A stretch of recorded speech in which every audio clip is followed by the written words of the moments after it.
তার বাবার আঁকা ছবি দেখে বলতো এটা আমার বাবা। আমার বাবা কি আর আসবে?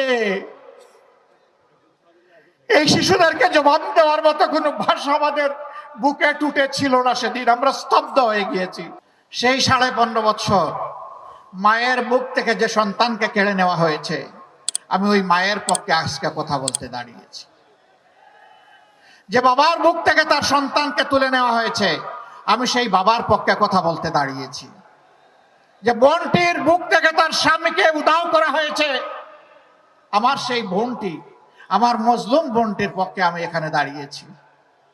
যে কচি সন্তানগুলোকে এতিম করা হয়েছে, আমি সেই এতিম অবুঝদের পক্ষে এখানে দাঁড়িয়েছি। ঘুরে ঘুরে সারা বাংলায় তখন চেষ্টা করেছি সেই মুসলমানের খোঁজখবর নেওয়া। তাদের দুয়ারে গিয়ে হাজির হয়েছে জীবনের রিস্ক নিয়ে। আমি তাদের চোখের কোনায় তরল পদার্থ দেখেছি। সেই তরল পদার্থ চোখের সাধারণ পানি ছিল না। তাদের আপনজন প্রিয়জন হারানো যে মানুষগুলো দুনিয়া থেকে চলে গিয়েছে, তাদের রক্তের ফুঁটা আমি চোখের কোনায় দেখতে পেয়েছিলাম।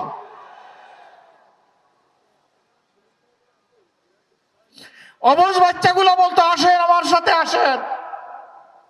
হাত ধরে নিয়ে একটা দেয়ালে তার বাবার আঁকা ছবি দেখে বলতো এটা আমার বাবা। আমার বাবা কি আর আসবে?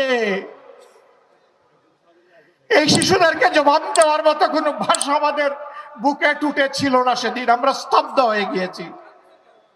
সারা বাংলাদেশকে বধ্যভূমিতে পরিণত করা হয়েছিল। আজ আমি তাদের পক্ষে দাঁড়িয়েছি এখানে।